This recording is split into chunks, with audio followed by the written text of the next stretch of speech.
Perkenalkan, nama saya Rosi Rosanda dari jurusan Pendidikan Biologi Angkatan 2021 Fakultas Tarbiyah dan Keguruan Universitas Islam Raden Intan Lampung. Di sini saya akan membahas tentang artikel ilmiah, namun sebelumnya saya akan berterima kasih kepada Ibu Nela Dewi MPD yang telah membimbing. Artikel kali ini berjudul tentang pencemaran tanah. Adapun yang saya akan bahas kali ini yaitu mengenai abstrak, pendahuluan, pembahasan, serta kesimpulan. Tanah merupakan bagian penting dari makhluk hidup dalam menunjang kehidupan di muka bumi. Ketika suatu zat berbahaya atau beracun telah mencemari permukaan tanah, maka ia akan menguap tersapu air hujan dan masuk ke dalam tanah. Pencemaran yang masuk ke dalam tanah kemudian terendap sebagai zat kimia beracun di dalam tanah. Zat beracun di dalam tanah tersebut dapat berdampak kepada manusia ketika bersentuhan atau dapat mencemari air tanah dan udara di atasnya. Kata kunci yang saya ambil dari artikel yang berjudul pencemaran tanah yaitu pencemaran, dampak, dan penanganan.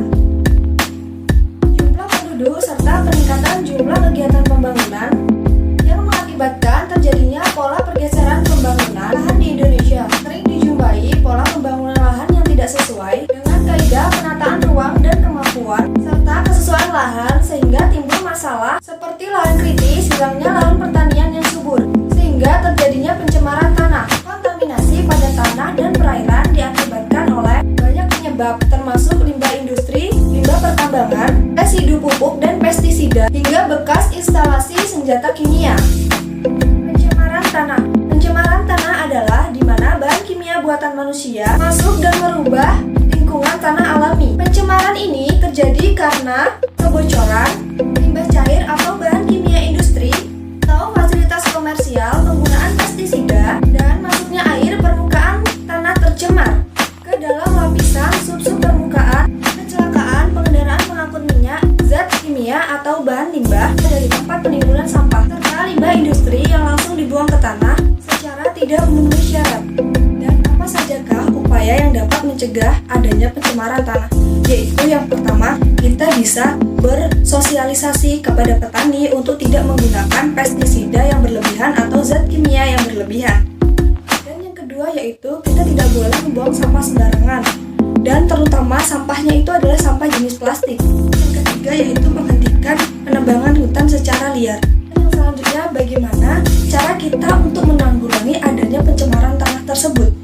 Yang pertama yaitu kita bisa melakukan penghijauan di hutan-hutan yang gundul atau lahan yang kritis.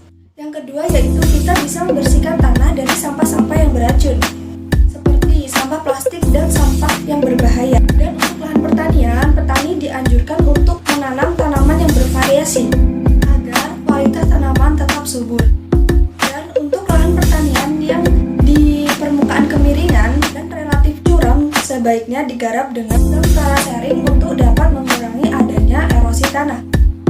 Jadi kesimpulan dari pencemaran tanah ini adalah keadaan di mana bahan kimia buatan manusia masuk dan merubah lingkungan tanah. Pencemaran tanah ini terjadi karena adanya kebocoran limbah cair atau bahan kimia industri atau fasilitas komersial, penggunaan pestisida, dan masuknya air permukaan tanah tercemar ke dalam lapisan sub-sub permukaan, dan kecelakaan kendaraan pengangkut minyak, zat kimia atau limbah dari tempat penimbunan sampah serta limbah industri yang langsung dibuang ke tanah secara tidak memenuhi syarat. Itulah tadi penjelasan yang dapat saya sampaikan mengenai pencemaran tanah.